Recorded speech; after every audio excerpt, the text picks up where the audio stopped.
I'm seeing some faces that are new to this evening, but you're not new to coming to the centre, are you? You've all been to the centre before? Good, you found your way here. Excellent, very warm welcome to you, and very nice to see you. Thank you for coming.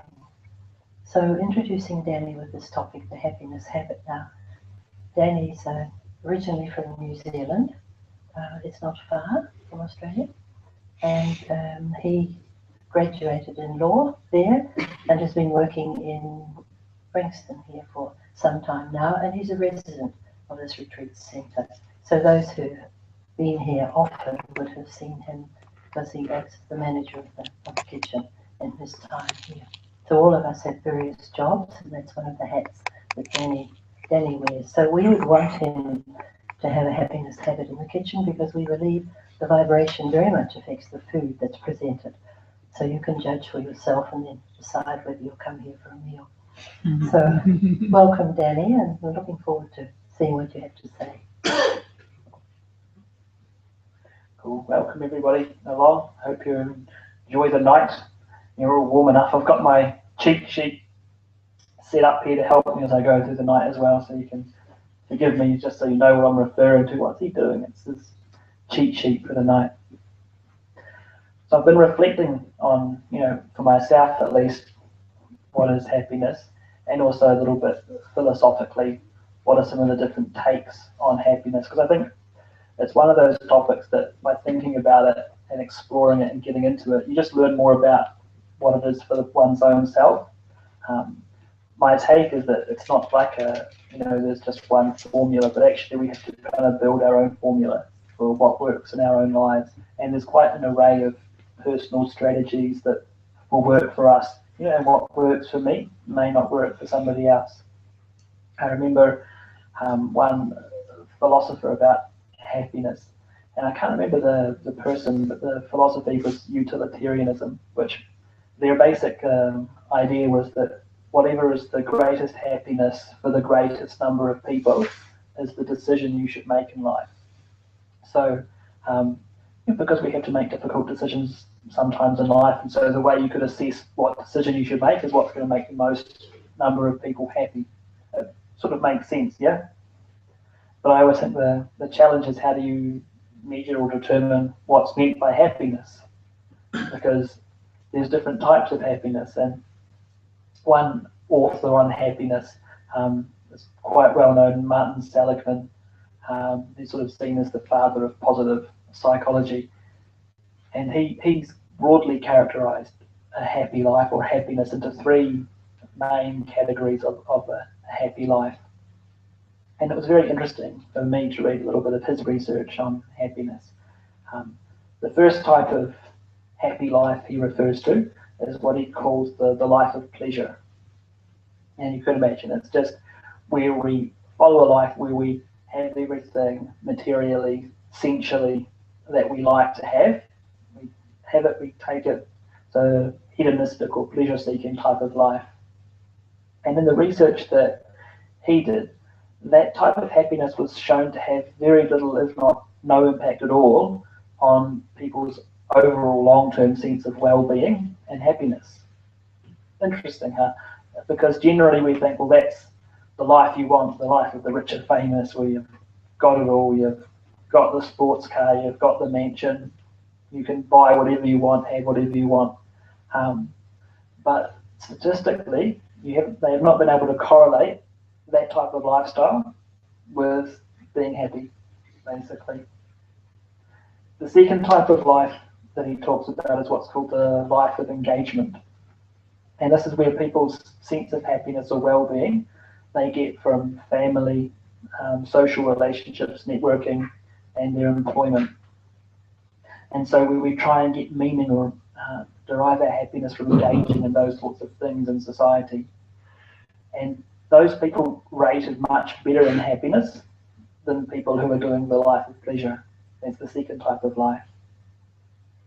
The third type of life of happiness that he's referred to in his research is what's called the life of meaning. And the life of meaning is when someone knows their gifts, their talents in life, and they dedicate themselves to the service or the betterment of something bigger than themselves.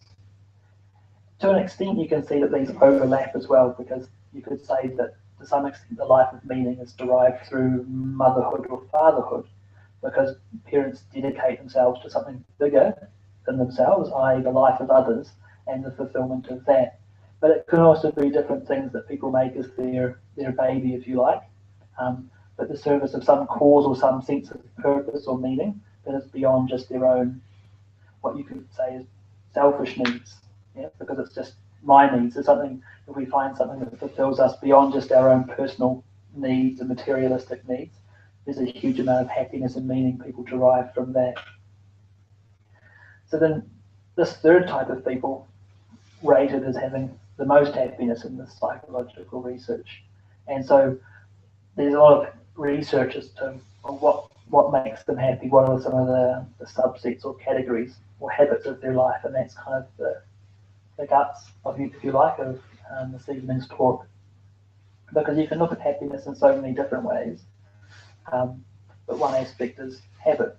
What are the things that we regularly do or don't do that can lead us into a more happy, positive direction in our lives? So by all means participate as well. I'll note down the main things on the whiteboard, so there's a visual cue there as well, but feel free to interact and participate. We'll break it up with a couple of exercises in a video during the talk as well.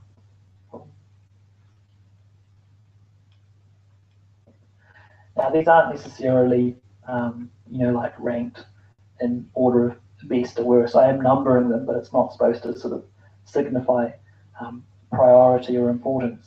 Now, for the reason given beforehand, which is that the priority I may attach to certain things is going to be different from the priority other people attach to them, and that's how we are. We're unique. We're individual. So, first habit.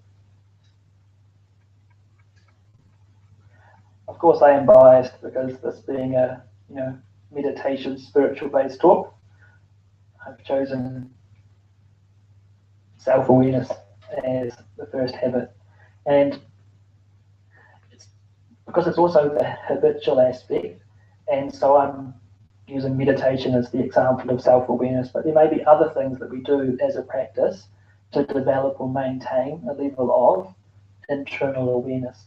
And the reason for this is because it's very easy to just sort of go through life and just be outwardly focused. I'm just looking at what other people do, what circumstances are, blaming other things for how my life is, and not seeing my own participation or relationship to that. Whereas meditation, I think, fundamentally tries to switch that around, and it's always trying to empower me to take the reins in my life. That what is my role in the things that are happening in my life, and what is my own self-awareness in relationship to other people, my self-awareness in relationship to my circumstances. For me, it's very empowering because, rather than thinking that other things are controlling me, it's trying to, even though I sort of lose the battle many times, I still try and reassert my position that I am the one who is in control, in the sense that I have control over myself. I can make choices about my role in what's happening. I can't control circumstances. I can't control other people, but I can try and make choices about how I respond to things, what my feelings are, what my thinking is towards it, and try and take a positive out of it. Because there are challenges, there will be difficulties, but how I frame it, the way I position it, there is some level of personal choice there. And one proof, if you like, for that is just simply the way different people will respond to the same stimulus in completely different ways. It's because there's something inside them happening which is completely different that will lead them to respond in different ways. If it was just, external things dictate, then you present the stimulus, then two people should always respond in the same way. But that's not the case. And so having that, okay, well, let me look at what's going on inside, because if there's choice, why don't I choose to try and find ways that my response is better for my life, that leads me in a more peaceful direction, that doesn't lead me to feel stressed out or anxious or upset or angry or other things that lead to me getting disturbed. Can I question myself and think, well, maybe there's a different way to respond. Whatever it may be, I might not be sure what it is, but if I at least start to question it, I create a space. Whereas when I take that little step further and I decide that it's like this, because of this person, my day is spoiled. Because that person said that, I cannot ever forgive them. When you go that step further and you sort of cement it, take a position on it, and that's it. Actually, we kind of, we're the ones who suffer because of that. If I keep an open mind, then my position can shift. When I fix things down, I can be stuck with it. And if I'm stuck with making it hard for myself, who's the one who suffers? It's like those old sayings, if I can't forgive people, who hurts the most? The person I'm holding a grudge against or myself? Always it's myself. So self-awareness, our personal practice. Here, of course, it's meditation that we use as the main way of raising or maintaining a good level of self-awareness about how I am in situations. And I think all of us probably feel that as we go about our day-to-day life, whatever our role, different roles and responsibilities may be, we can lose that self-awareness here. We get caught up in things, and then it's, for me, when I sit down and meditate at night, then if I've been a little bit off track or my conscience is biting about something, it tends to come up, and then I reflect, okay, why is that coming up? How could I have done that differently? Is there a way I could have improved on that? And that's the self-awareness, self-reflective process that I'm thinking of. Because that's when I can, rethink things. Okay, I can apologize to that person, or I can do that differently next time it comes up, or, make a sort of mental note that, I need to watch myself in this area.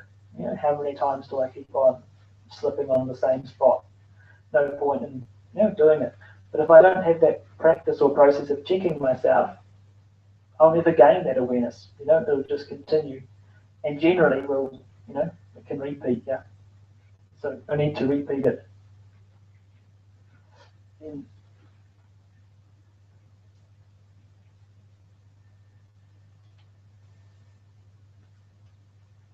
In some ways, you could say the first one is like the company of myself, and the second one is company of others. Happy people have the habit of surrounding themselves with happy people.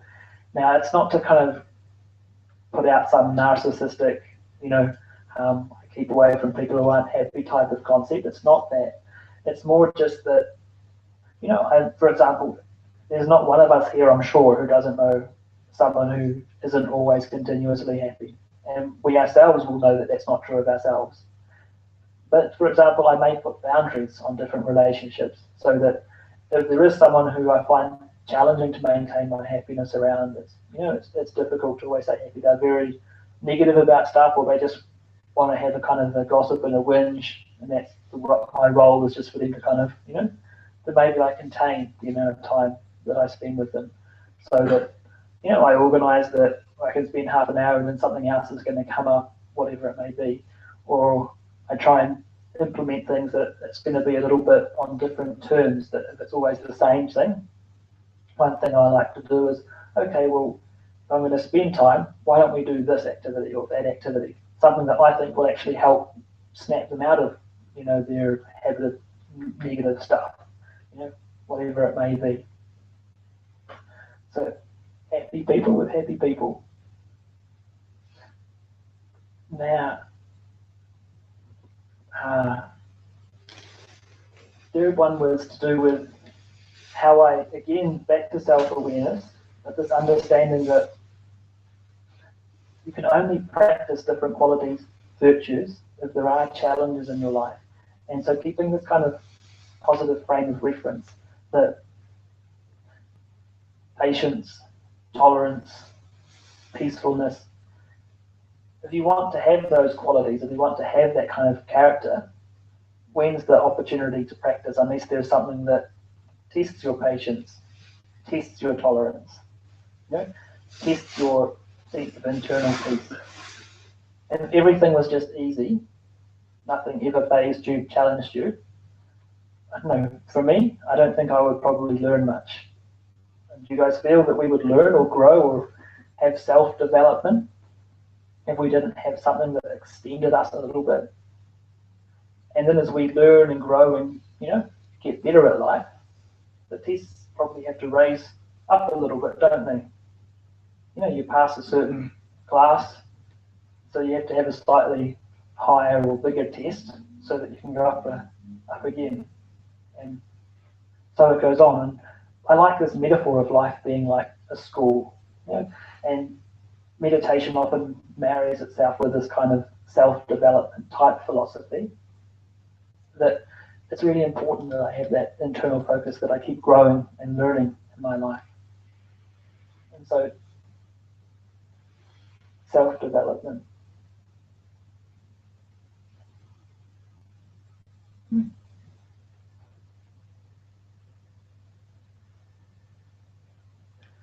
For me, I think one of the main ways of staying positive in different situations is that I place value on my own self-development. If I don't value myself and I don't value my development, then I think, patience, learning patience, get stuffed, who cares? You know what I mean? Like, I've got better things to do than learn my patience on you, get out of my life, or whatever my other strategies for dealing with something may be. But I also think, well, am I not valuing myself? Because how do I learn that thing if there isn't that challenge or that test?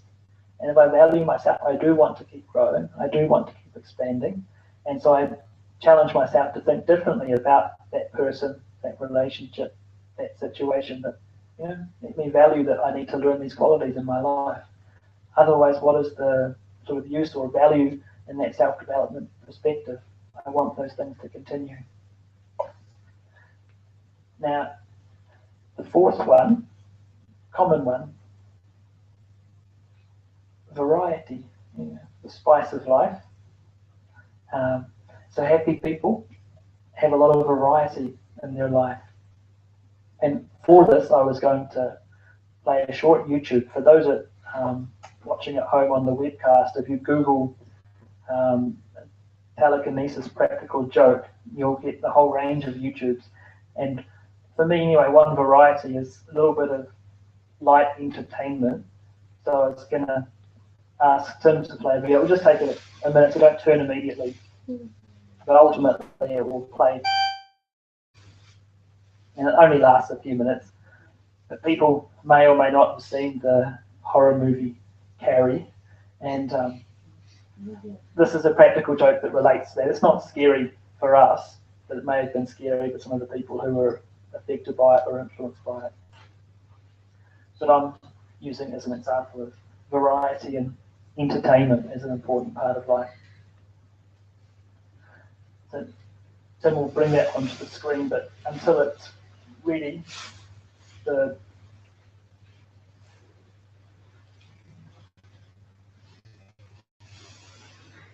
variety.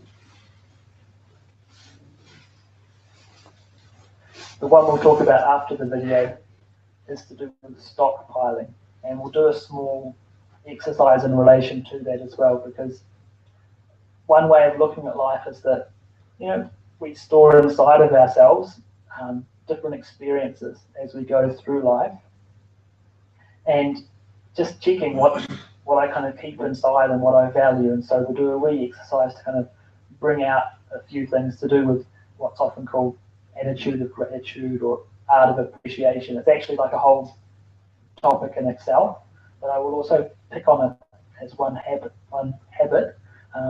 because definitely, and I think it just makes so much sense, happy people always have this habit of art of appreciation, appreciating the things that they have in their lives, because when we have I'll pause myself now and watch this. Can you dim the lights?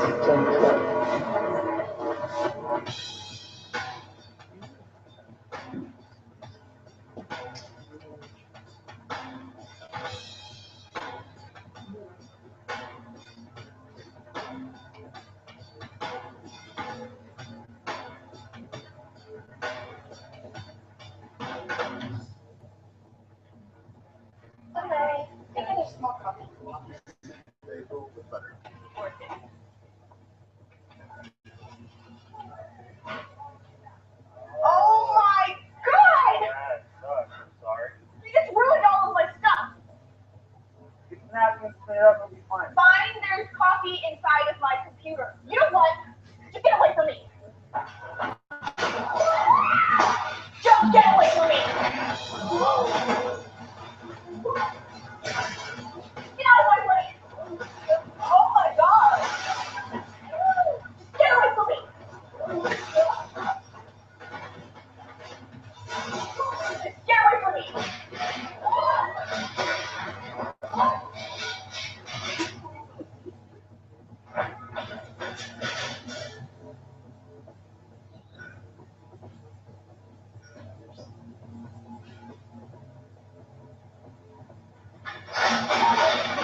Maybe not everyone's form of entertainment, but it's certainly question what's happening in your life if you happen to be one of the victims of the practical joke. Anyway, I don't know, I just think, balance, variety, just random things can bring a smile. And at the very end, we'll play something else which is just sort of quite sweet and entertaining, completely in a different vein from that as well. Now, this next point was art of appreciation or attitude of gratitude. And I was going to get us to do like a simple exercise of writing down a list of as many things as we can think of. We've got paper and pen, so don't worry about that. Of all the things that we appreciate that are currently in our lives. And it's going to be very insightful. Then we'll do a couple of things with it that just can be further insightful as to how we think and what makes us tick. So what I'll do is I'll just start. Take a pen and pass the basket around, that'd be great.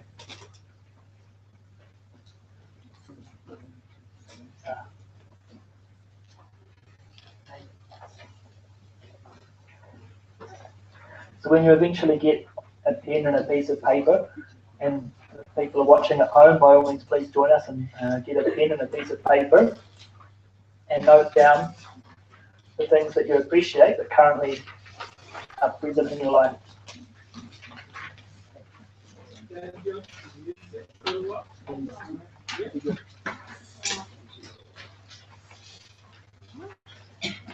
And it's a perspective exercise, so undertake it just sort of in your own space with yourself rather than a discussion one.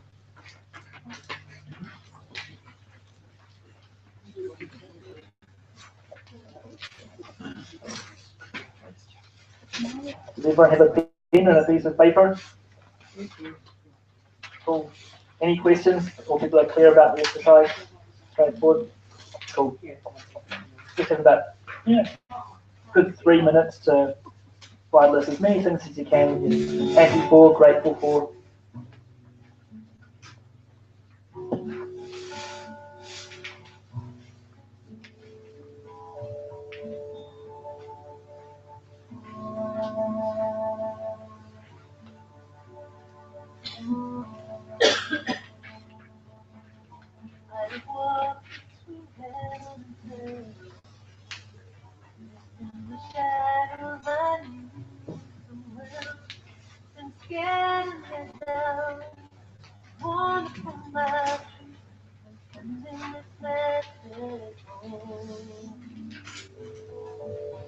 I've been blinded by fortune's way. Glitter of needles and pray by my best friend so I could learn who I am. Sending this message home. Got the angels alive, children all around. Father is at my feet. Got my fingers in the socket, diamonds in my pocket. Love she comforts me. Love she comforts me.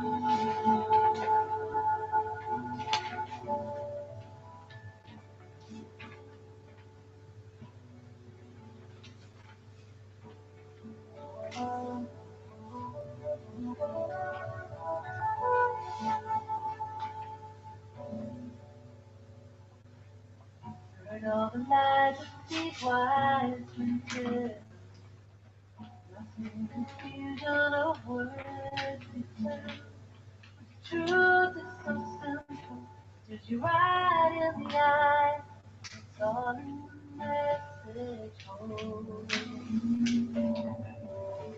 Touched by beauty and brought to mind the grace of your presence when I was in need. And I believe in love, and I believe in me.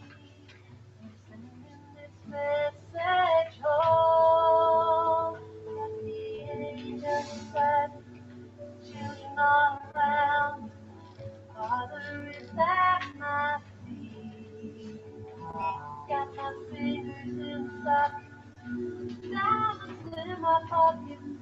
Mother, she comforts me. Mother, she comforts me. Every time I lose my way, when I feel I can't go on.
One more minute. Just one more minute.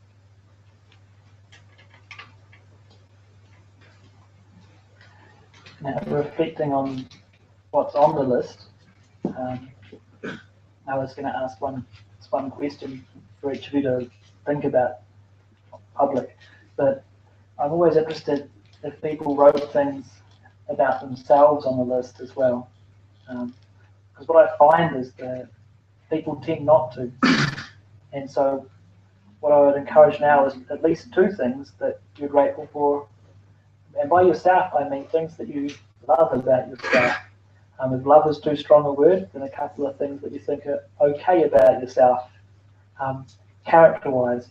So character being like, I'm a kind person, I'm a loving person, I'm a happy person, I've got a positive character, rather than just physical, materialistic things. Sometimes think, well, I'm really lucky to have, my hair hasn't fallen out yet, or, I wasn't thinking so much that, but more internal. So if you can add a few things to your list about things that you're grateful for about yourself.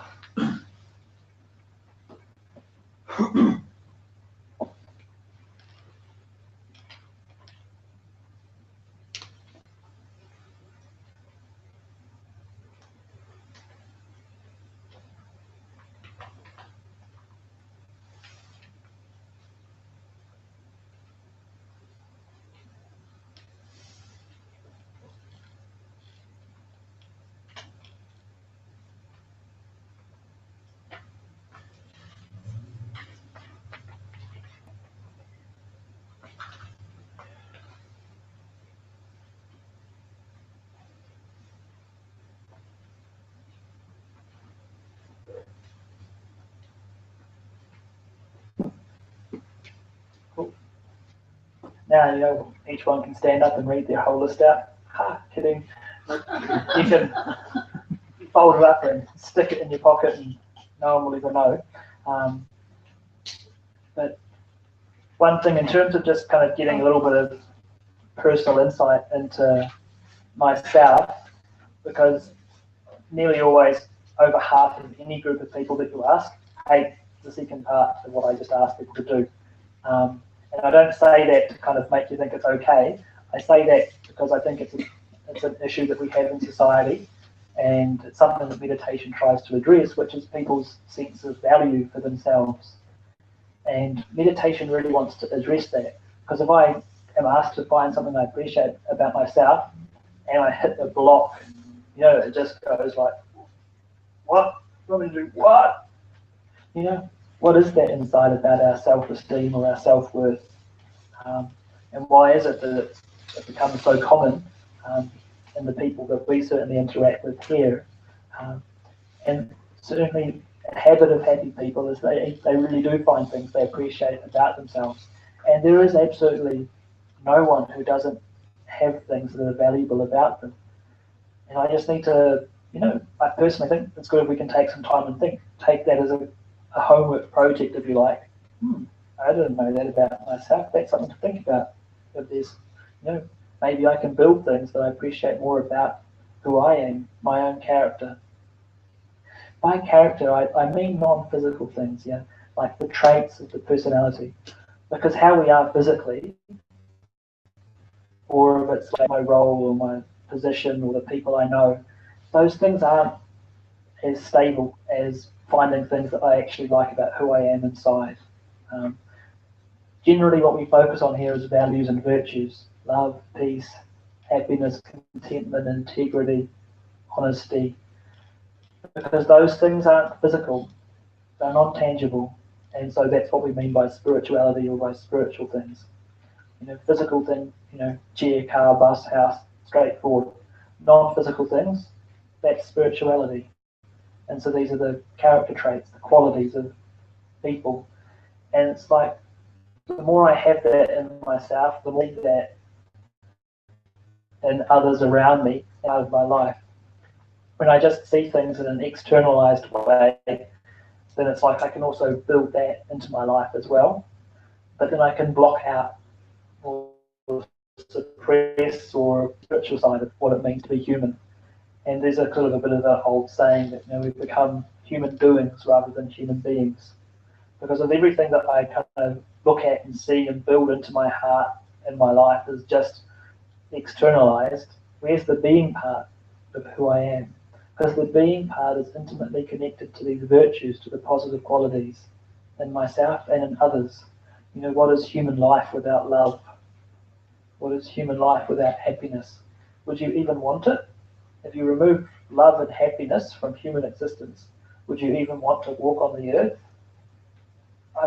Waste of time. I mean, these two qualities are so fundamental. We take love and happiness away. Wow, it's not even I wouldn't even call it a human experience that kind of is left. I've just, I've sucked the human part out and just left a robot. I mean, part of the philosophy or background, someone will be aware of it, but some won't, for the VKs, is that fundamentally I am spirit. I'm not the physical body. The body's just the instrument that I express myself through. And that's why those non-physical things are so important to us, is because it connects with who we intrinsically are inside. Generally, the way our society is geared up is more materialistic in its orientation, and so we can often forget those things or they get covered over. And then we hear about it or we start meditation, and generally it starts to kind of activate that thinking. So more and more we think about those things. And the more we think about them, it starts to become real. In the sense that, there's that nice saying, wherever my attention goes, energy flows and life grows. And so if all my attention, mental energy just goes into materialistic things, then I can build that sense of a world around me, in me. But it doesn't mean that it's like an ultimate reality, it's just what I've created. And the same thing for this spirituality, I can build that sense of the world as well. And it creates a whole different world because it's inside myself. Who am I is our fundamental meditation question here. What is it that makes me tick inside? And how do I kind of go into and connect with that? And then what is my relationship with the divine that stems from that? So this was our fifth habit that we're talking about. What do I stockpile inside myself? And the sheet of paper reflects on that. And it's just a great self-awareness raising exercise. And again, Happy people tend to store more happy experiences. That's their habit. If you survey them, interview them, they'll write their lists more easily. If my list was really painful to write, oh God, things I appreciate, I'm happy about, I got two, you know what I mean? It just is something that we can work on because it's also habitual, very much. The more I can actively think about those things, the more I'll find that I start to engender the feelings that are associated with them as well. You know, pull out the things that I like, look at them more. I mean, the materialistic equivalent is probably to sit on my pile of cash and count my money, or the $100 note. You know what I mean? But doing it with what I've got spiritually, you know, spending time to reflect on the things that I really value and appreciate in my life. Otherwise, you know, the flip side is when we start to take things for granted, and then I can build up the sense in which I expect everything to be a certain way. And when I have high level of expectations, I lose that appreciation of things. Is it just me that's noticed that, or you guys? You know, if I've got quite high expectations, then I demand or I want it to be a certain way, but I don't necessarily appreciate what I've got because my expectation is more, and then I don't think, oh, but I do have this, this, this, and this, but I expected this, you know. But if I reduce my expectations and see what I've got already, it can be quite a lot actually. I mean, easy examples to pick on are, you know, people who do, in our society's eyes, have it all, but they're not happy. They're miserable. How could that be? You know, how can people who are famous or popular or have a lot of wealth be completely damn miserable? Because they may expect a lot more than that, you know, and they can't even write the list that we wrote. Now, life's about love and happiness, and you just pulled off a bigger list than someone famous and wealthy. You scored higher, you know what I mean? So what was their life compared to your life? It was less, in that sense, in that measure. And yet, do we appreciate that? Do we value that? You know, or do I sort of still have, I don't know, I think a lot of that is fed to us by society, that we get fed these ideas of how a life should be. I know that growing up, I had all sorts of pretty much stupid role models, I think. And my whole mentality was structured around living up and aspiring towards achieving a life like those role models. But the role models were useless, and so, you know, the life became according to that as well. But then, okay, what if I choose a different set of norms that I'm aspiring towards, change my role models to something that's more useful to me, and build a different life? You know, what's driving and motivating that? Yeah. Tim? What's the point of balance? Because I do agree with you in terms of a happiness threshold. But, you know, in this day and age, we don't want to, you know, just have to begging, bowl and walk and stuff, you know. We want to sort of create a life that's rich and yeah. I know that's attractive when you pursue a spiritual life, is that you can strip things away and you end up with a skeleton of a life. So where's the balance in terms of maintaining a good happiness threshold?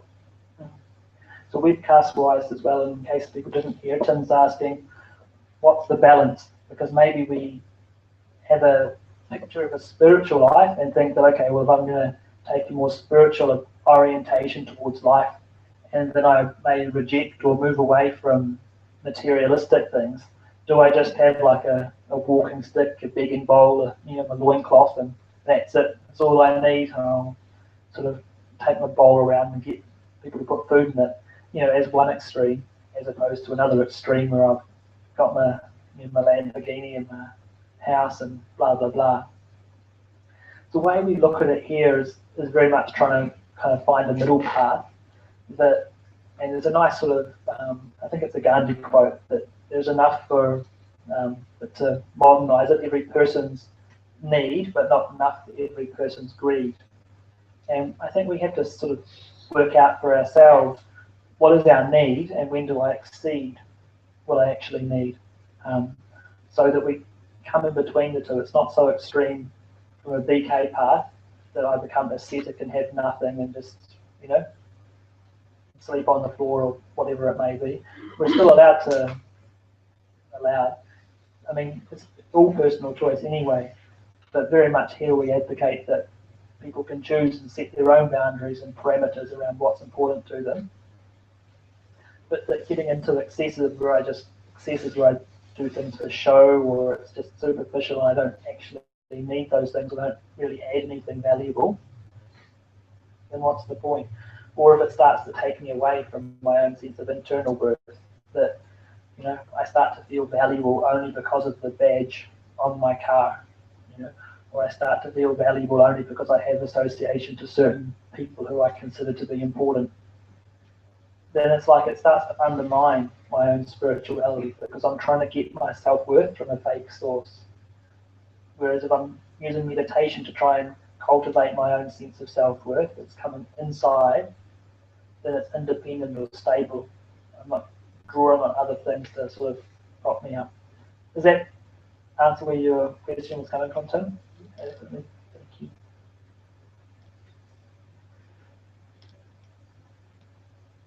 Now, a little bit like the company point, but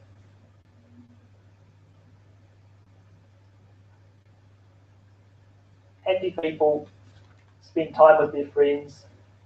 And I've written FaceTime not because I'm promoting Apple products, but because literally FaceTime, as opposed to only managing social relationships and interactions through social media, they still take time to bond and interact with the people as real human beings. And not for some reason, probably for reasons that we can all think of, that habit is shown to bring people more happiness, psychology-wise, studies-wise.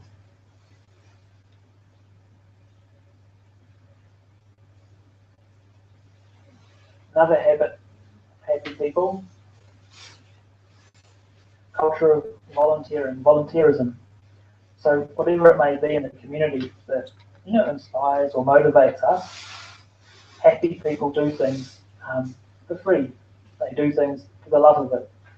They do things that's not just for themselves, though ultimately they're a benefactor of it because there are so many health benefits that have been shown to stem from volunteering in different activities. Volunteers have been statistically shown now they live longer than people who don't volunteer. They have better health than people who don't volunteer. So there is benefits actually in volunteering. Though I do wonder that if the only reason I volunteered was to get those extra benefits, if I might lose them. Because I think, part of volunteering is it's actually done in that spirit, whereby I'm not thinking of myself, but I'm thinking how I can help. And I suspect, I don't know research-wise, but I suspect that that's probably part of the return that people get from doing it, is the motivation and the intention is a bit different.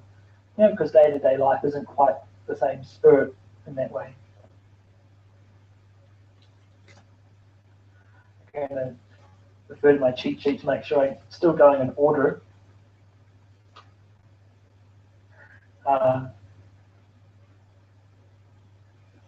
And Jackie will probably mention at the end that a lot of these habits or points, you could actually build a whole talk on each one. And actually next week's talk is on this habit, so I probably won't bother going into it too much. But to do with perception, how I see things.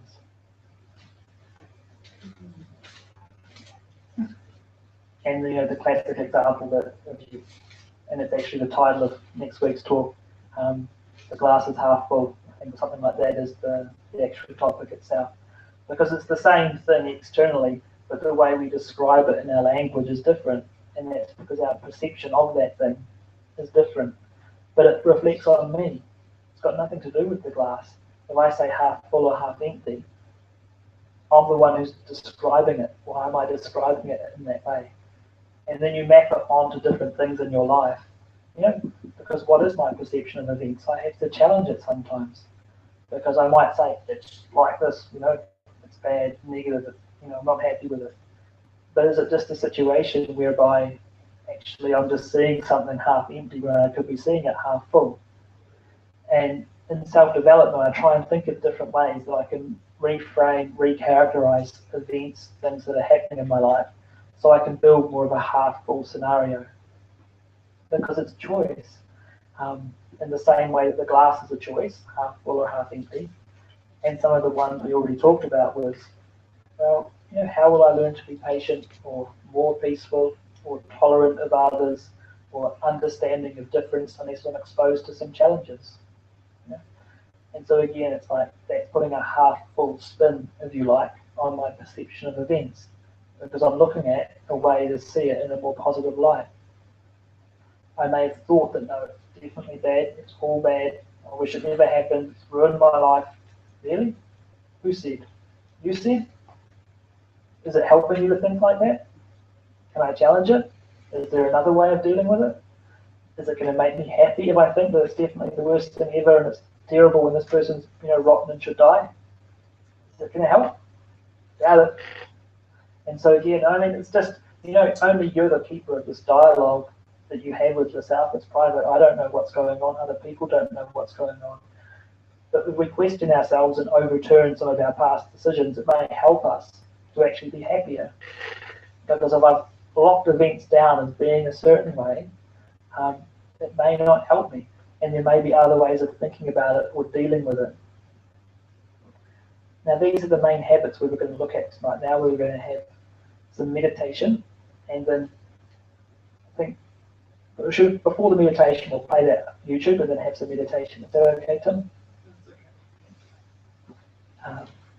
I'll turn the webcast off because that will be the end of your night.